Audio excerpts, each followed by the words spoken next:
हाय viewers, एक बार फिर से आप सभी का स्वागत है हमारी आज की इस वीडियो में। आज की वीडियो का टॉपिक आपको थंबनेल में मिल चुका होगा।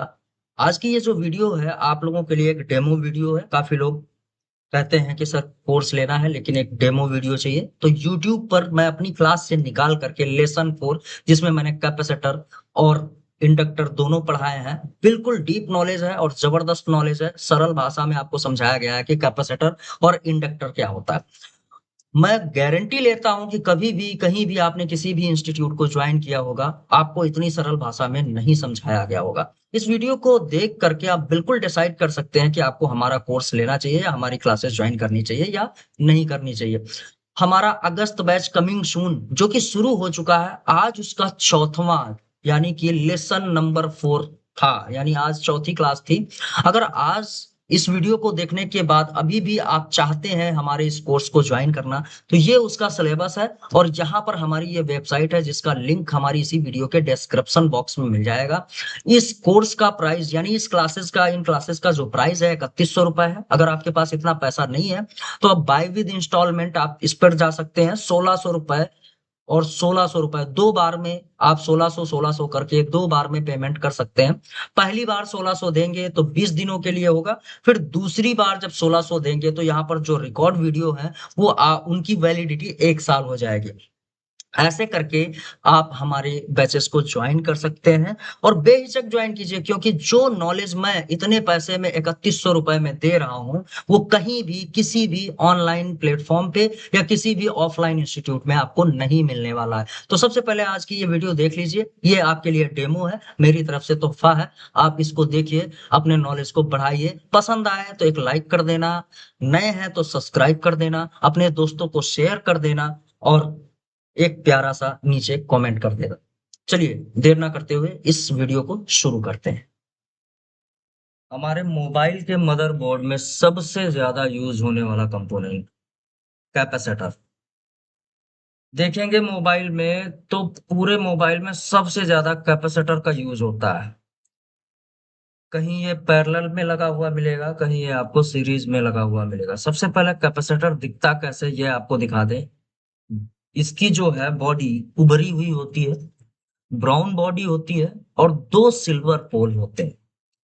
कैपेसिटर अगर पैरेलल में लगा रहेगा तो सिंपल वे में समझो कि पैरेलल में लगा है और वो ग्राउंड से कनेक्टेड है, तो एक साइड में बजर आएगा और एक साइड में आपको रेजिस्टेंस दिखाई देगा, मतलब ग्राउंड से रीडिंग आएगा। अगर वो सीरीज में लगा हुआ है, ज्यादातर सीरीज में लगा हुआ मिलेगा, तो दोनों साइड आपको जीआर मिलेगा। सिंपल चीजें नोट कर लेना, जो जिनको बेसिक नहीं पता है। कैपेसिटर एक साइड में बजर देता है, दूसरी साइड पे जीआर देता है। ब्राउन बॉडी होती है, उभरा हुआ होता है, दो सिल्वर पोल होते हैं। कैपेसिटर क्या काम करता है? कैपेसिटर जो है वो कैपेसिटेंस क्रिएट करता है। ये जो है दो धातुओं की, दो प्लेटों से, मतलब दो धातु की प्लेटों से मिलकर बना होता है।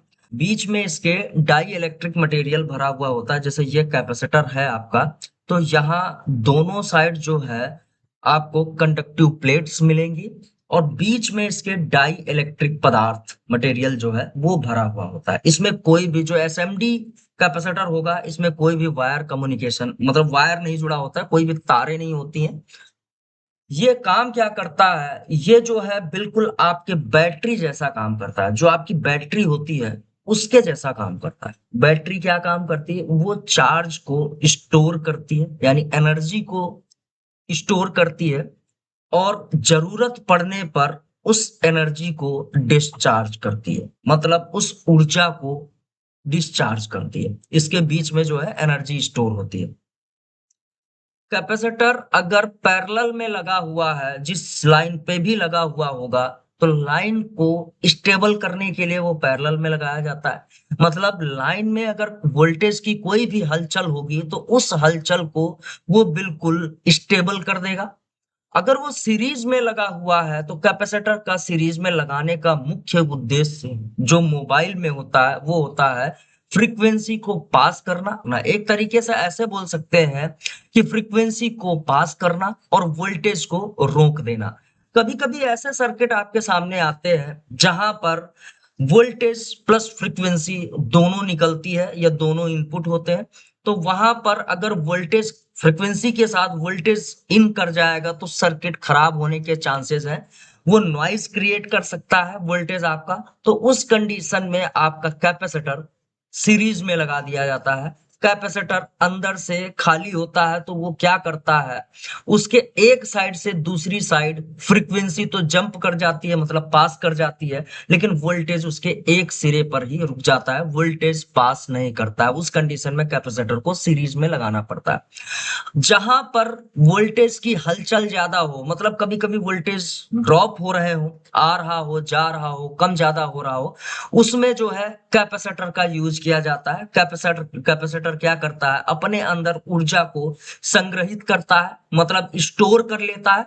और जब भी कोई वोल्टेज की कमी होती है तो अपने अंदर का वोल्टेज जो है वो उस लाइन पे डाल देता है, मतलब लाइन बिल्कुल स्टेबल रहती है। मैंने बताया कि कैपेसिटेंस क्रिएट करता है। तो कैपेसिटेंस क्या होता है, कैपेसिटेंस का मतलब होता है चार्ज को स्टोर करने की क्षमता। मतलब जैसे एक बाल्टी होती है, इसका एग्जांपल जो है जैसे एक बाल्टी होती है, तो बाल्टी में क्या करते हैं आप, पानी भरते हैं। छोटी बाल्टी होती है तो कम पानी को स्टोर करेगी, बड़ी बाल्टी होगी तो वो ज्यादा पानी स्टोर करेगी। वैसे ही कैपेसिटर होता है, छोटा कैपेसिटर है यानी उसकी क्षमता कम है तो कम कैपेसिटेंस क्रिएट होगा। अगर वो बड़ा कैपेसिटर उसकी क्षमता ज्यादा है तो बड़ा कैपेसिटेंस उसमें क्रिएट होगा। ये होता है आपका कैपेसिटर। यूज कहाँ कहाँ पे होता है, पंखे के रेगुलेटर में होता है, पंखे में कंडेंसर के रूप में यूज होता है, मोबाइल में तो यूज ही होता है, चार्जर में, जहां भी वोल्टेज की लाइनें होती है वहां पे सबसे ज्यादा यूज किया जाता है। जहां पर एम्पियर ज्यादा होता है उस एम्पियर और वोल्टेज को स्टेबल करने के लिए आपका कैपेसिटर एक नहीं कई संख्या में यूज किया जाता है। कि जब इस पे वोल्टेज डाला जाता है तो कैपेसिटर बैटरी के तरीके काम करता है अगर वो पैरेलल में लगाया जाए। मान लीजिए किस तरीके से पैरेलल में है, इसको ऐसे समझते हैं कि एक ऊर्जा की लाइन, मतलब एक वोल्टेज की लाइन जा रही है और हमारे मदरबोर्ड में एक नेगेटिव लाइन होती है। तो नेगेटिव लाइन में क्या करते हैं, कैपेसिटर का एक सिरा नेगेटिव से जोड़ देते हैं, एक सिरा जो है वो पॉजिटिव से जोड़ देते हैं, पॉजिटिव धारा से।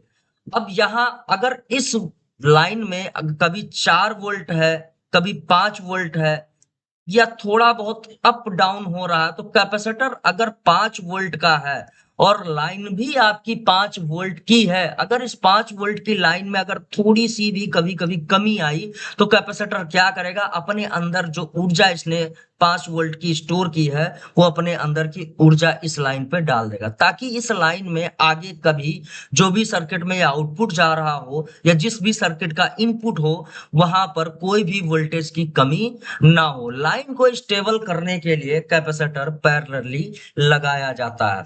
बैटरी जैसे आपकी होती है तो बैटरी का एक नेगेटिव सिरा होता है, एक पॉजिटिव सिरा होता है। बैटरी क्या काम करती है, जब हम अपने फोन में चार्जर लगाते हैं तो पूरा फोन चार्जर के वोल्टेज से चलने लगता है, प्लस हमारी बैटरी भी चार्ज होना शुरू हो जाती है।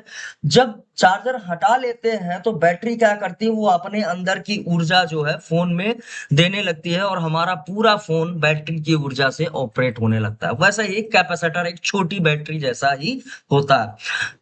और दूसरा इसका यूज मैंने बताया कि अगर कहीं पर एक सीरीज लाइन है, इस लाइन पर जैसे हमारा माइक होता है तो माइक के सर्किट में क्या होता है कि वहां वोल्टेज प्लस एनालॉग सिग्नल यानी कि फ्रीक्वेंसी दोनों निकलती है और जाती है कोडेक सेक्शन में, कोड डिकोड सर्किट में। तो वहां पर जब वोल्टेज प्लस फ्रीक्वेंसी वापस कोडेक सेक्शन में जाएगी तो वहां पर बहुत सारा नॉइज क्रिएट होगा, आवाजें अलग अलग आने लगेंगी। तो इस नॉइज से बचने के लिए वहां पर कैपेसिटर को सीरीज में लगा दिया जाता है। अब सीरीज में लगाने का मकसद यह है कि कैपेसिटर जो है इसके बाहरी 2 डाइइलेक्ट्रिक प्लेट होते हैं, बीच में ये खाली होता है ओपन, इसमें सिर्फ और सिर्फ डाइइलेक्ट्रिक मटेरियल ही जमा होता है। अब इस जगह से आपका कोई भी वोल्टेज होगा, वोल्टेज इसके दूसरी साइड पर जंप नहीं कर पाएगा।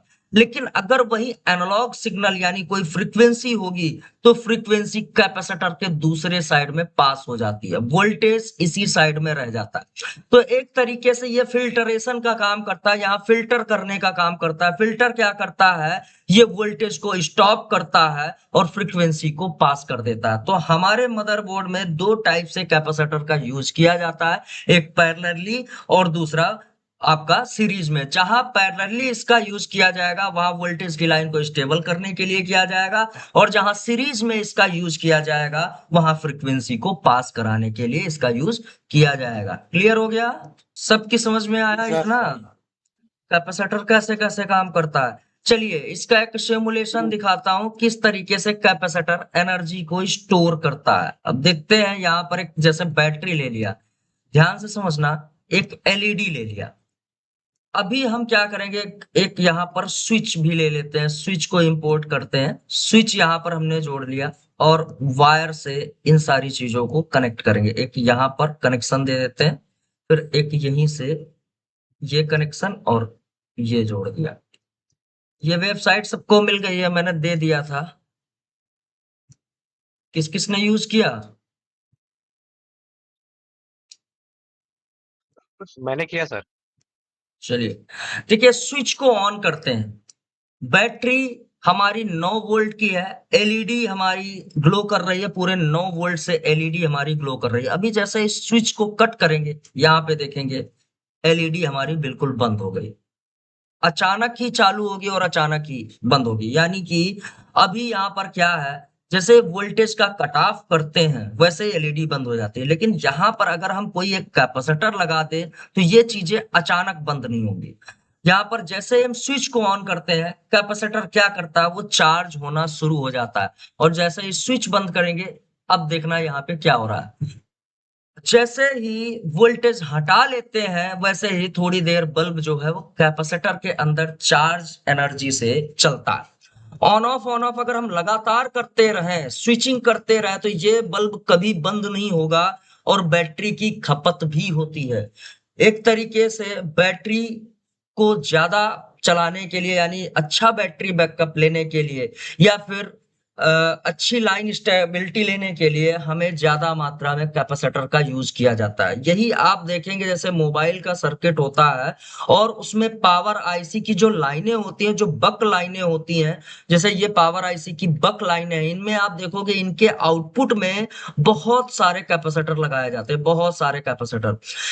पावर आईसी के बक सर्किट में क्या होता है, फ्लैक्चुएशन होता है।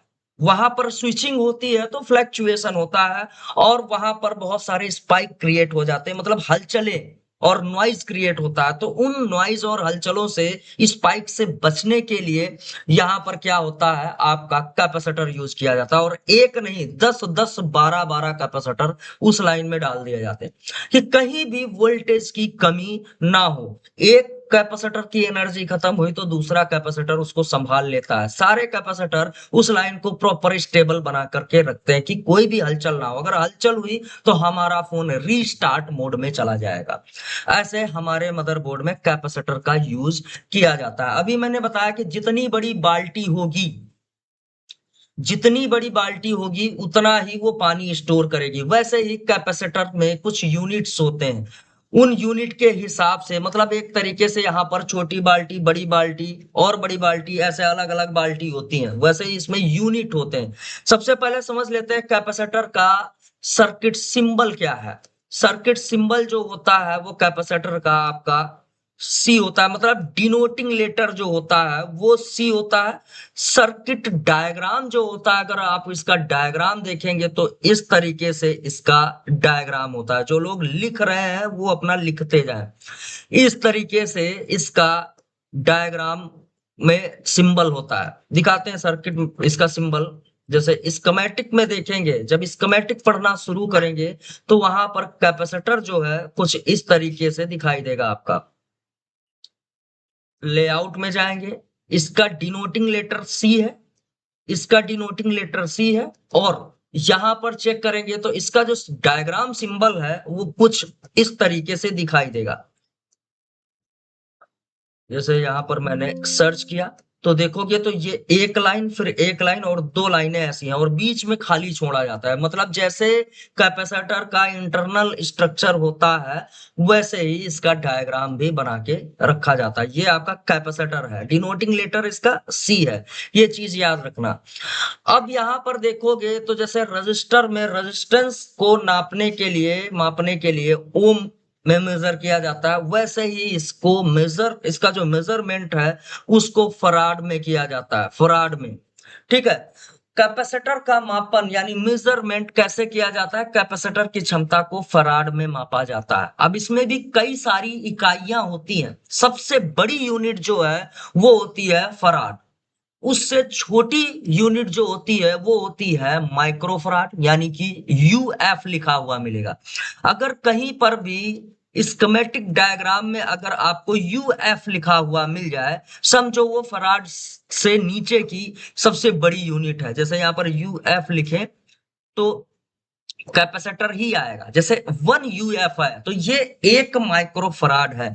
अब 1 फराड में इतने सारे देखो लिखा हुआ है, इकाई, दहाई, सैकड़ा, हजार, 10,000, लाख, 10 लाख माइक्रोफराड होते हैं। लेकिन हमारे मदरबोर्ड में फराड 1 फराड का कैपेसिटर नहीं मिलेगा आपको, वहां पर माइक्रो फराड में आपको मिलेंगे। जैसे यहां पर देखेंगे तो ये माइक्रो फराड में आपको कैपेसिटर देखने को मिल रहा है। ये 1 माइक्रो फराड है। अगर फराड में लगा दी तो बहुत बड़ी यूनिट हो जाएगी।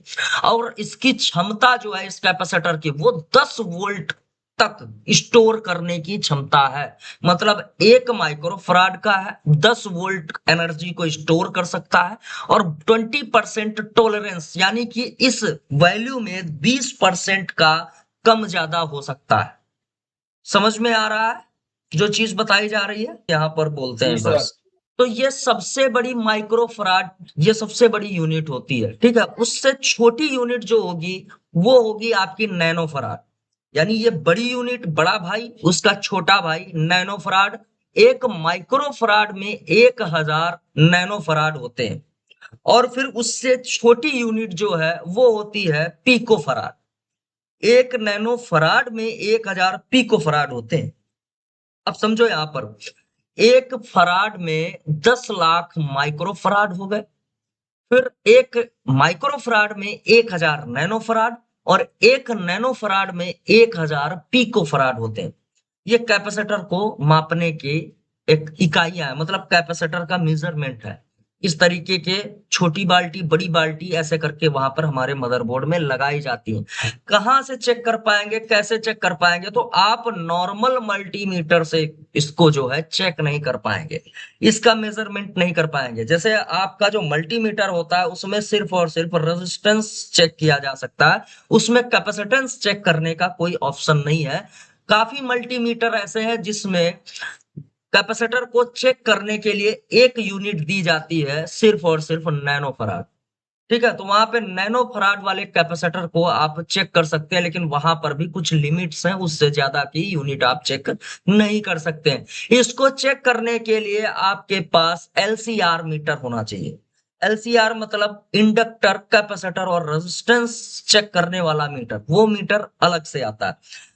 मल्टी मल्टीमीटर जो आपका नॉर्मल मल्टीमीटर है उससे कैपेसिटर आपका शॉर्ट है कि नहीं है, बस यही चेक किया जा सकता है। कहीं कैपेसिटर शॉर्ट तो नहीं कर गया, कहीं कैपेसिटर लीक तो नहीं कर गया। जब भी दोनों डाई इलेक्ट्रिक प्लेट इंटरनली आपस में जुड़ जाएंगे कैपेसिटर शॉर्ट हो जाएगा। मतलब दोनों साइड से बजर देना शुरू हो जाएगा। आप मल्टीमीटर का एक प्रोब यहां पर लगाए, दूसरा प्रोब यहां पर, ब्लैक प्रोब या रेड प्रोब इधर लगाए, ब्लैक प्रोब या रेड प्रोब उसका यहां पर लगाएंगे। तो मल्टीमीटर अगर कुछ वैल्यू, और इसको चेक करने का तरीका बाहर निकालना पड़ेगा आपको। इसको जब बाहर निकालने के बाद आप मल्टीमीटर से चेक करें, अगर कुछ वैल्यू शो कर देता है तो समझ लीजिए कैपेसिटर आपका लीक कर गया। वो इंटरनली लीक कर गया। अगर सही कैपेसिटर है तो वो कोई भी वैल्यू शो नहीं करेगा, कोई भी रीडिंग नहीं दिखाएगा। अगर यहाँ पर बजर देना शुरू हो जाए तो समझ लेना दोनों डाई इलेक्ट्रिक प्लेट आपस में जुड़ गई हैं, जो कि नहीं जुड़नी चाहिए। ये डाई इलेक्ट्रिक प्लेट जितनी नजदीक जाएंगी उतनी ही आपको डायोड वैल्यू शो होना शुरू हो जाएगी। अगर ये 0 0 डायोड वैल्यू शो करती है तो मतलब दोनों डाई इलेक्ट्रिक प्लेट जो है आपस में जुड़ चुकी है, मतलब कैपेसिटर फुल शॉर्ट हो चुका है। अगर उसमें 100 200 300 जितना ही डायोड वैल्यू बढ़ती जाएगी उतना ही आप समझो कि ये डाई इलेक्ट्रिक प्लेटों में दूरियां हैं। जितनी डाई इलेक्ट्रिक प्लेट आपस में नजदीकियां उनकी बढ़ेंगी वैसे ही आपकी जो डायोड वैल्यू है वो कम दिखाई देगी मल्टीमीटर से। तो लीकेज कैपेसिटर को चेक करने के लिए आपको डायोड मोड में चेक करना पड़ेगा, या फिर बजर रेंज में लगाएंगे तो आपको सिर्फ बजर देगा। अगर ये फुल शॉट है तभी पता चलेगा, लेकिन अगर उसको डायोड रेंज में चेक करेंगे तो आपको वहां पर रीडिंग मिलेगी कि कैपेसिटर कितना लीक हो चुका है। लीकेज कैपेसिटर में कोई भी वोल्टेज डाला जाएगा तो वो वोल्टेज को आउट नहीं करने देगा। मतलब जिस भी आईसी के बाहर ये कैपेसिटर लगा हुआ है आउटपुट लाइन में, वो समझो आईसी काम नहीं करेगी उस कंडीशन में। जैसे एक हैंडसेट आता है आपका ए 135, सैमसंग का एक हैंडसेट आता है जिसमें लाइट की प्रॉब्लम सबसे ज्यादा आती है। दिखाता हूं, अगर वही वाला मॉडल है। इसमें A137 A135 दो मॉडल आते हैं। एक में सैमसंग का सीपीयू लगा हुआ है एक्सिनोस, और दूसरे में मीडियाटेक का लगा हुआ होता है। काफी लोगों के सामने प्रॉब्लम्स आती होंगी लाइट ना आने की। तो वहां पर एक जनरली प्रॉब्लम देखी गई है उस हैंडसेट में कि कैपेसिटर लीक कर जाता है या कैपेसिटर शॉर्ट कर जाता है।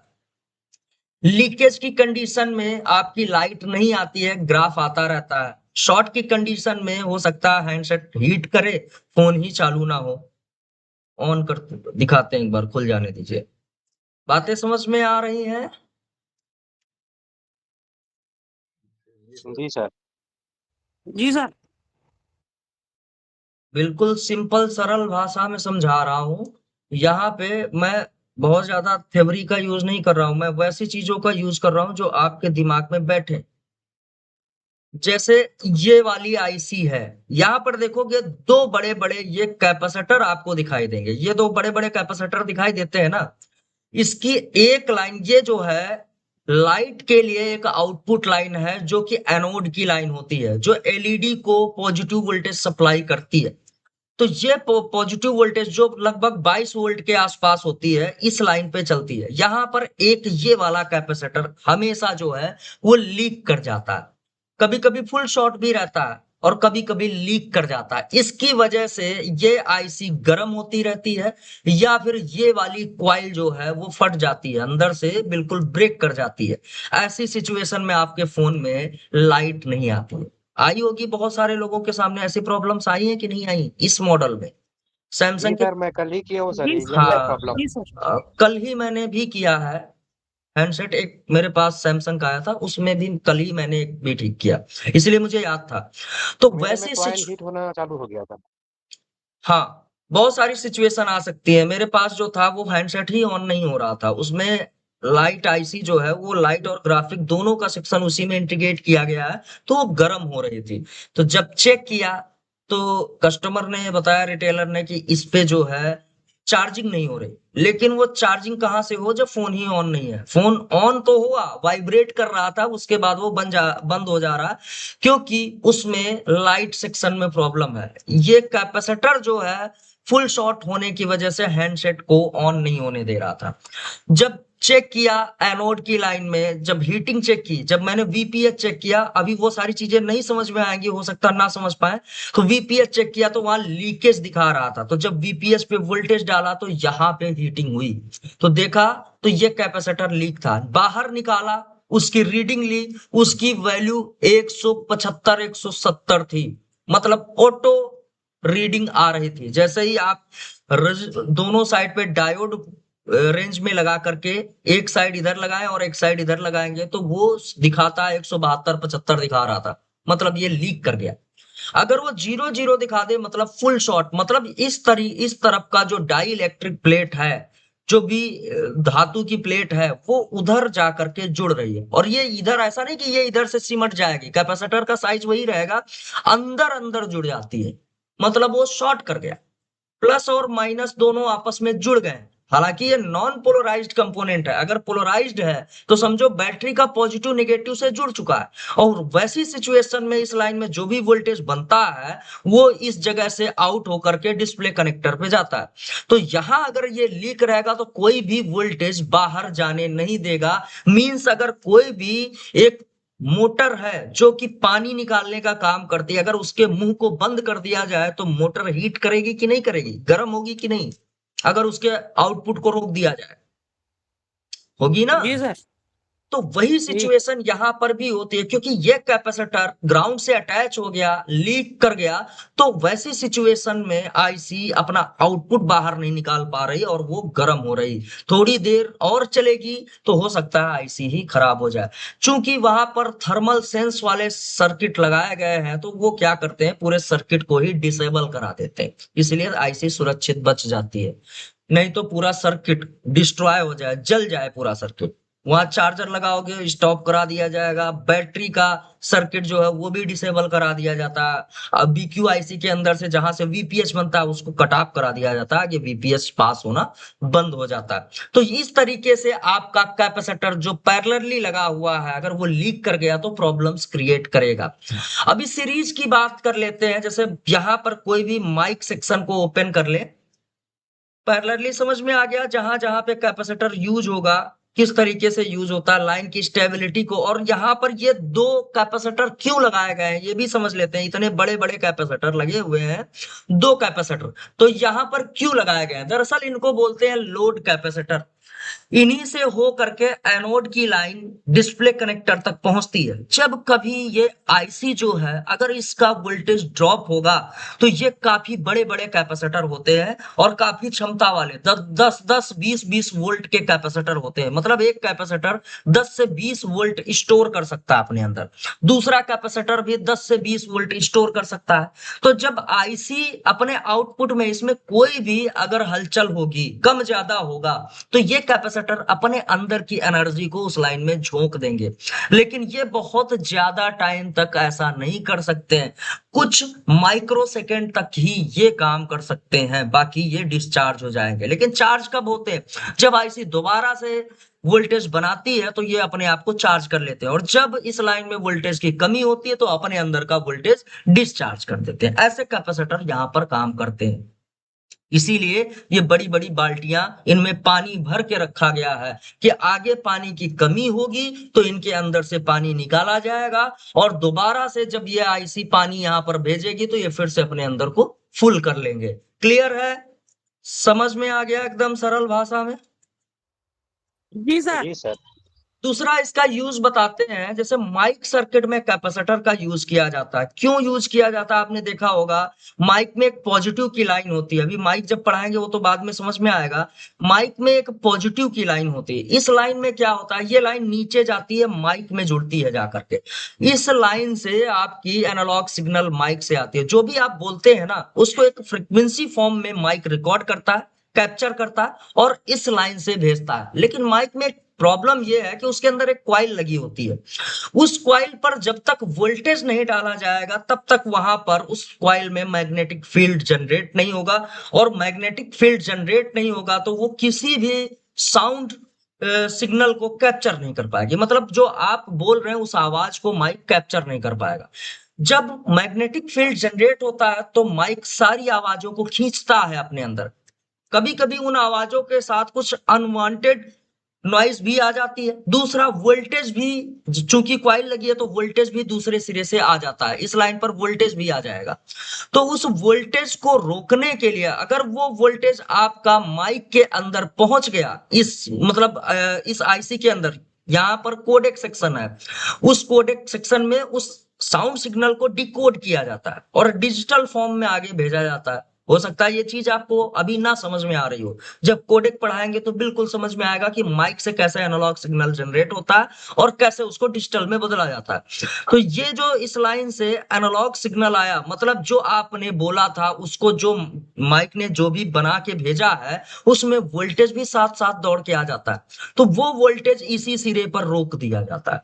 क्योंकि यहां पर देखोगे तो सीरीज में एक कैपेसिटर लगा हुआ मिलेगा, उस कैपेसिटर में क्या किया जाता है, एक सिरे पर आपका माइक से इनपुट जोड़ा जाता है और दूसरा आउटपुट जाके कोडेक में चला जाता है। तो इस साइड वोल्टेज रह जाएगा और इस साइड आपकी सिर्फ और सिर्फ फ्रीक्वेंसी आएगी, मतलब यहां पर फ्रीक्वेंसी प्लस वोल्टेज दोनों आएगा, लेकिन यहां पर फिल्टरेशन का काम करेगा। अब ये फिल्टर करेगा इस चीज को, फ्रीक्वेंसी को पास करा देगा और वोल्टेज को रोक देगा। यहां पर इस टाइप के कैपेसिटर पर आपको दोनों साइड जीआर देखने को मिलेगा, ग्राउंड से रेजिस्टेंस देखने को मिलेगा। एक सिरा आईसी से जुड़ा है तो आईसी का जीआर वैल्यू, दूसरा सिरा माइक से जुड़ा हुआ है तो माइक का जीआर वैल्यू, यहां दोनों साइड आपको जीआर मिलना चाहिए। ये सीरीज में लगा हुआ है, मतलब एक ही धारा से कनेक्ट है। मैंने बताया था सीरीज और पैरेलल, पैरेलल वैसा कंपोनेंट्स है जो दो, उसके दो सिरे होते हैं जो दो धाराओं से जोड़ा जाए। तो ऐसे करके यहाँ पर आपका माइक सीरीज में लगाया जाता है। क्यों? क्योंकि ये फ्रीक्वेंसी को पास करे और वोल्टेज को रोक दे, और अनवांटेड नॉइज को, जो extra noise, extra sound signal connect हुए हैं कुछ थोड़ा बहुत, उनको भी ये रोक देता है, बाकी को सबको पास करा देता है, वोल्टेज को रोक देता है। क्लियर हो गया? जी सर। हाँ हाँ सर। मदरबोर्ड में जैसे यहाँ पर मैंने कैपेसिटर दिखाए हैं, तो इसमें एक ये कैपेसिटर है, इस ये कैसा कौन सा है, इसकी कौन सी यूनिट है, जैसे यहाँ पर लिखा हुआ 0.47 यूएफ लिखा हुआ, तो यूएफ मतलब क्या हो जाएगा, माइक्रोफैराड। माइक्रोफराड। 10 एनएफ लिखा हुआ मींस नैनोफैराड। नैनोफराड। माइक्रोफराड बड़ा है कि नैनोफराड बड़ा है? माइक्रोफैराड। माइक्रोफराड। अब याद कर लेना, सबसे बड़ी यूनिट फराड, फराड से छोटी यूनिट माइक्रोफराड, उससे छोटी यूनिट नैनोफराड, और उससे छोटी यूनिट, सबसे छोटी यूनिट कौन सी हुई, पिकोफराड। पिकोफैराड। हाँ लिख लेना। ठीक है, यहां पर मैंने बताया कि किस तरीके से अगर वोल्टेज और सीरीज, ये अगर सीरीज में लगा हुआ है तो ये वोल्टेज को रोकेगा और फ्रीक्वेंसी को पास करेगा, पैरेलली लगाया गया है तो एनर्जी स्टोर करेगा और लाइन को स्टेबल रखेगा। और भी बहुत सारी चीजें हैं, जैसे लिखा हुआ है अगर फ्रीक्वेंसी पास करनी है तो सीरीज में कैपेसिटर लगाएं, अगर हाई फ्रीक्वेंसी को हटाना है तो पैरेलल में कैपेसिटर लगाएं, नॉइज ग्राउंड में चला जाएगा। अगर वोल्टेज स्टेबल करना है तो कैपेसिटर को पैरेलल में जोड़े, बैटरी चार्जिंग और पावर सप्लाई में, मतलब जहां पर आपको लगे कि वोल्टेज कम ज्यादा हो सकता है वहां पर वोल्टेज को स्मूथ करने के लिए, लाइन को स्मूथ करने के लिए आपको पैरेलली कैपेसिटर लगाना पड़ेगा। टेस्टिंग सारी चीजें यहाँ पर लिखी हुई हैं। आज ये पूरी पीडीएफ, अभी आज नहीं, अभी और भी चीजें कंप्लीट हो जाए फिर ये पीडीएफ आपको शेयर कर दी जाएगी, अभी से शेयर करेंगे फिर आप थोड़ा सा कंफ्यूज होंगे। ठीक है, कैपेसिटर समझ में आ गया। अगले कंपोनेंट की तरफ बढ़ते हैं, इंडक्टर, जिसे आप क्वाइल बोलते हैं। ठीक है, जिसे आप क्वाइल बोलते हैं ना, वही आपका इंडक्टर होता है, यानी तार की लपेट को हम क्वाइल बोलते हैं और वही क्वाइल हमारा इंडक्टर है। ये क्या काम करता है, इंडक्टर आपका क्या काम करता है, तो ये भी एक बैटरी जैसा ही काम करती है इंडक्टर। सबसे पहले मदरबोर्ड में दिखा दे इंडक्टर कहाँ कहाँ होता है। जैसे यहां पर तो इसका डिजाइन दूसरा है, ये जो है आपका, इसका डिजाइन दूसरा, इस तरीके का इंडक्टर हमारे मदरबोर्ड में नहीं यूज किया जाता है, इस तरीके के इंडक्टर यूज किए जाते हैं। कुछ कुछ में उसकी इंडक्टर की जो बॉडी होती है वो मेटेलिक होती है, और कुछ में इंडक्टर की जो बॉडी होती है वो प्लास्टिक से बनी हुई होती है। हेलो,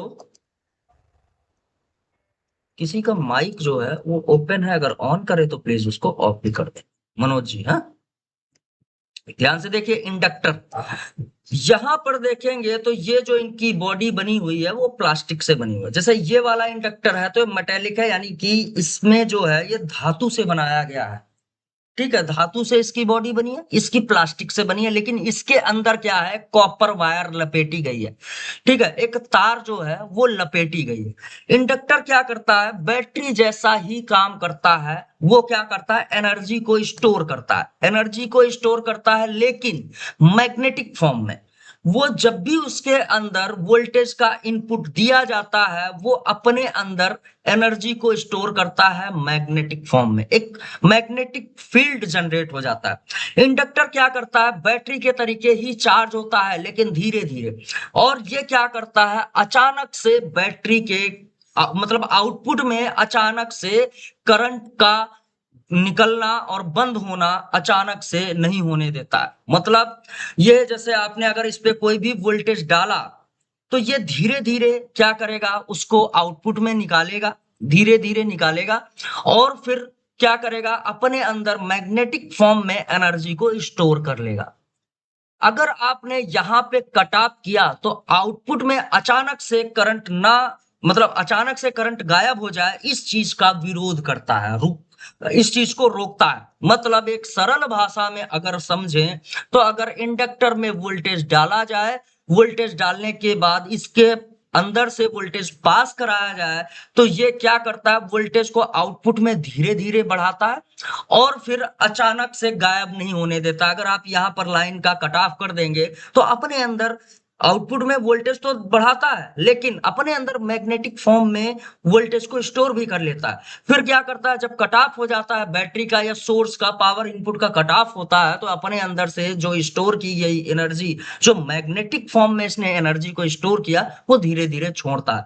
मतलब जो लोड है उस पर अचानक से करंट गायब नहीं होगा, मतलब आपका लोड अचानक से बंद नहीं होगा। इंडक्टर की वजह से दो टाइप के सर्किट बनाए जाते हैं, एक बक सर्किट और दूसरा होता है बूस्ट सर्किट। अगर इंडक्टर को, इसकी पोलैरिटी को चेंज करके, मतलब एक पॉजिटिव और एक सिरा नेगेटिव करके इस पे वोल्टेज डाला जाए, तो ये क्या करता है, एनर्जी को स्टोर करता है। और स्टोर करने के बाद जब यहाँ पर इसकी एनर्जी को रिलीज किया जाता है, तो अचानक से बहुत तेजी से एनर्जी को रिलीज करता है। और वैसी सिचुएशन होती है बूस्ट सर्किट में। तब ये क्या करता है, वोल्टेज को बूस्ट करा देता है। ऐसे ही आपका जो बूस्ट सर्किट है, जो लाइट का सर्किट है, मोबाइल के मदरबोर्ड में जो लाइट आईसी होती है, उसके पास लगे हुए इंडक्टर में ऐसे ही स्विचिंग कराई जाती है। तब 4 वोल्ट से आपका 16 वोल्ट, 22 वोल्ट, 35 वोल्ट, 30 वोल्ट, ऐसे लाइट आईसी और इंडक्टर की मदद से ऐसे वोल्टेज बूस्ट करा लिए जाते हैं। इंडक्टर में अगर आप उसको सीरीज में लगा करके कंटिन्यूअस वोल्टेज डालते हैं और डायरेक्ट लोड से कनेक्ट करते हैं, तो जब वोल्टेज इस पे डाला जाता है, उसी टाइम ये क्या करता है, अपने अंदर मैग्नेटिक फील्ड में एनर्जी को स्टोर करता है और लोड पर धीरे धीरे वोल्टेज बढ़ाता है। और फिर अचानक से वोल्टेज का कट ऑफ कर दिया जाता है। मींस अगर एक सरल भाषा में समझे, तो यहां पर अगर 5 वोल्ट की बैटरी है और आपके लोड पर 5 वोल्ट जाना, और बीच में इंडक्टर आपने जोड़ दिया, तो इंडक्टर के लगे होने की वजह से बैटरी से अगर वोल्टेज डाला जाए, तो लोड पर अचानक 5 वोल्ट नहीं होगा, वो धीरे धीरे 1 2 3 4 5, तब जाके 5 बढ़ेगा।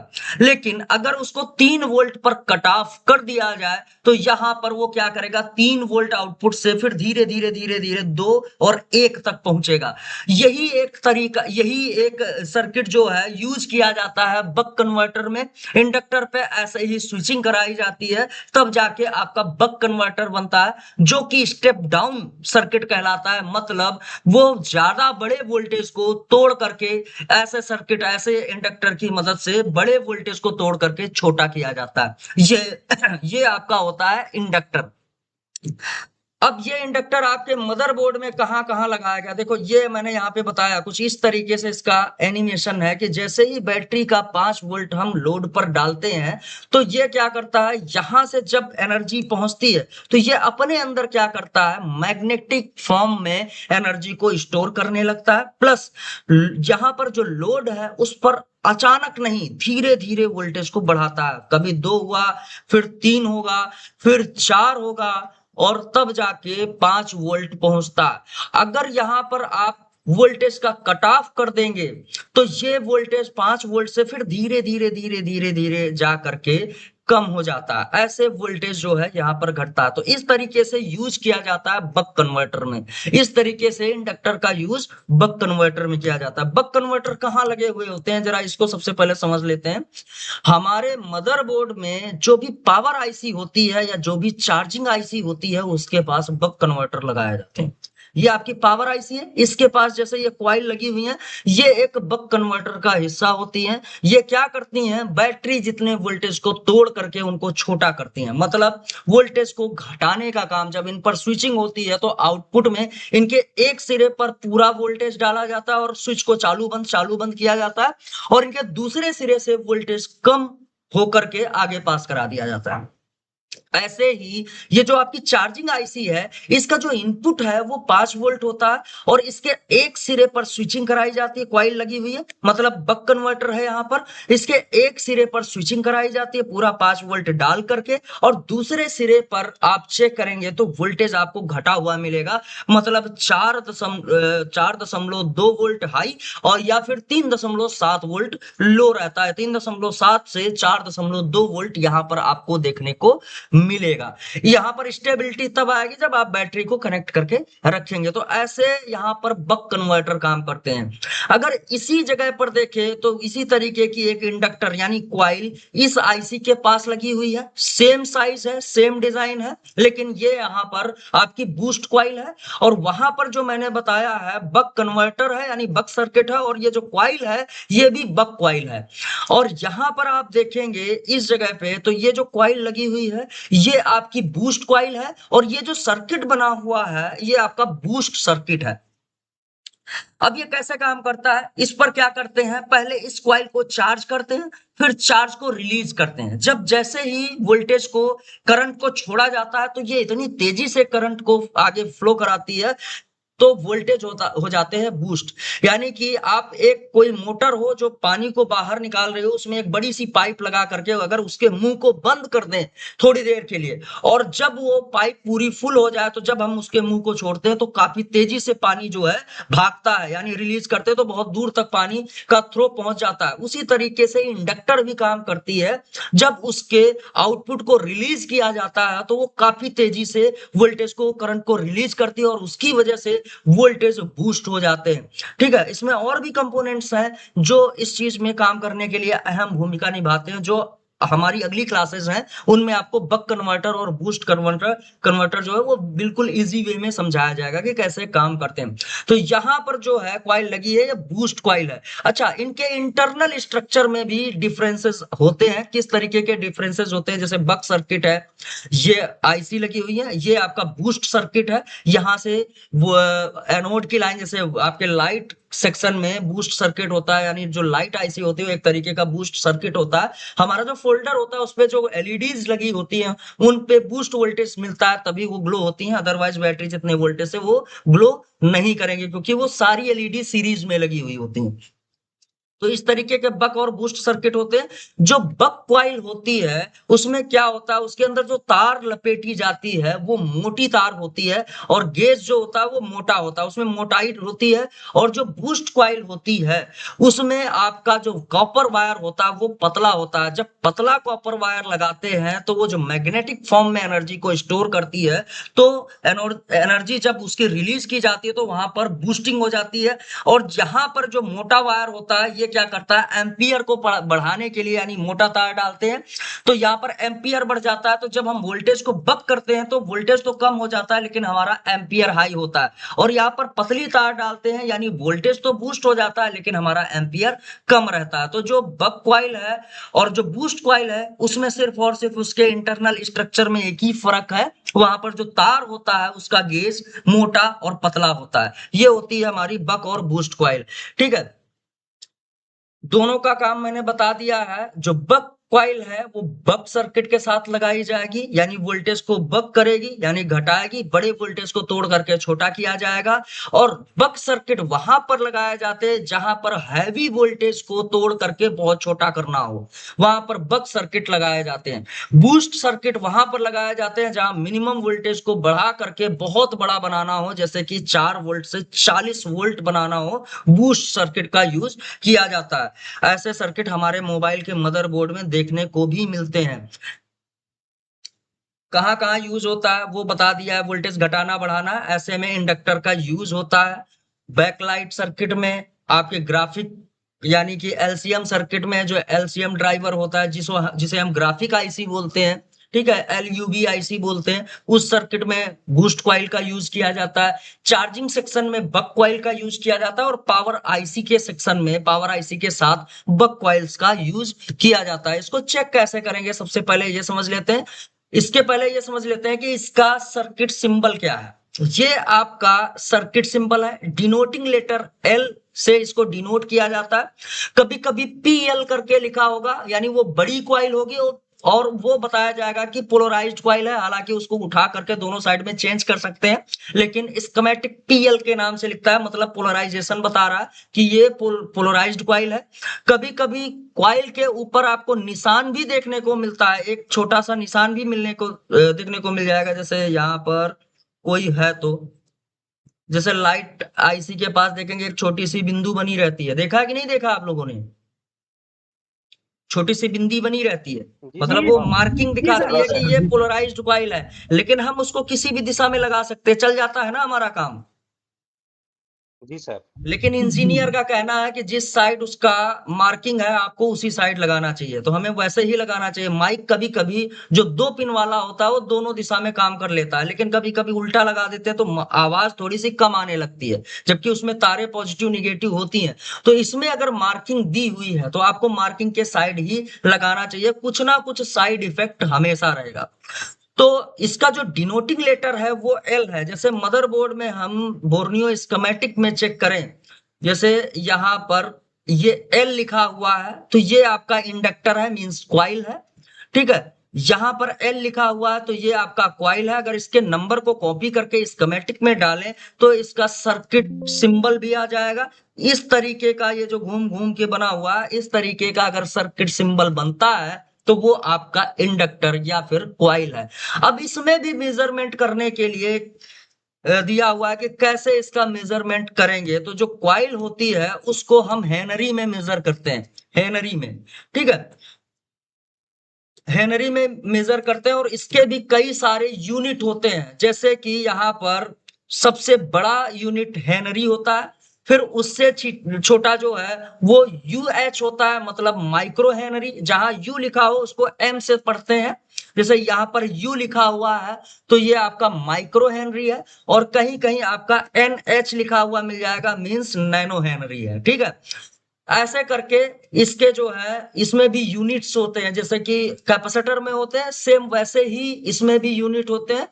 हेनरी सबसे बड़ा यूनिट, फिर उसमें माइक्रो हेनरी यानी यूएच लिखा हुआ होगा, वो आपका हो गया उससे छोटा यूनिट, फिर उसमें एनएच लिखा होगा, मतलब उससे छोटा यूनिट, ठीक है। इस तरीके से इसके भी यूनिट्स होते हैं, छोटे बड़े।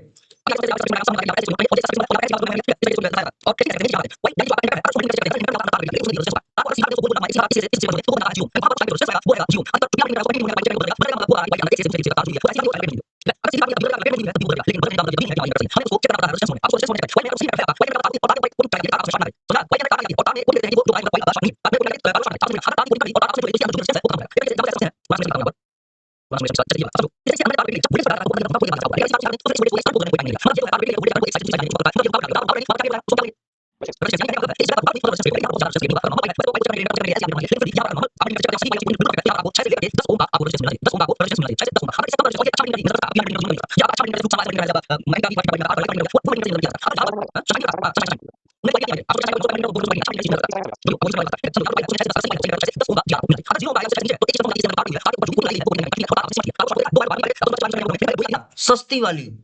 और वो क्या होता था, जब शॉर्ट सर्किट होता था तो दोनों पॉजिटिव निगेटिव आपस में जुड़ जाते थे। आती थी ना आप लोगों के घरों में, हम लोगों के घरों में पहले के जमाने में लगाते थे, बाहर बाहर तार डाल देते थे, बल्ब जलाते थे, डोरी डोरी जो है आपस में जुड़ जाती थी।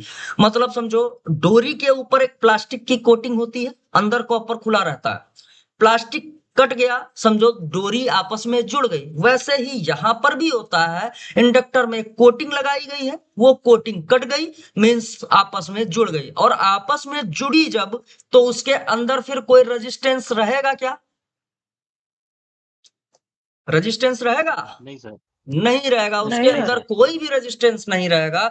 मींस अगर उस पे फिर स्विचिंग कराई जाएगी, अगर इसके अंदर रेजिस्टेंस ही नहीं है तो क्या मैग्नेटिक फील्ड जनरेट होगा? मैग्नेटिक फील्ड जनरेट होगा। वो मैग्नेटिक फॉर्म में क्या कोई भी चुंबकत्व क्षेत्र में क्या कोई भी एनर्जी को स्टोर करने में सक्षम रहेगी? नहीं रहेगी। वैसी सिचुएशन नहीं में सर। वो फिर स्विचिंग करने के लायक नहीं है। या फिर अगर उसकी पूरी कोटिंग कट गई है तो फिर वो बिल्कुल स्विचिंग नहीं कर सकती है, या फिर हल्की फुल्की कोटिंग कटी हुई है तो थोड़ा बहुत मैग्नेटिक फील्ड जनरेट कर सकती है। वैसे सिचुएशन में आपने देखा होगा कभी कभी लाइट आईसी के पास लगा हुआ इंडक्टर हीट करता रहता है और लाइट ग्लो भी करती रहती है, लेकिन इंडक्टर हीट कर रहा है।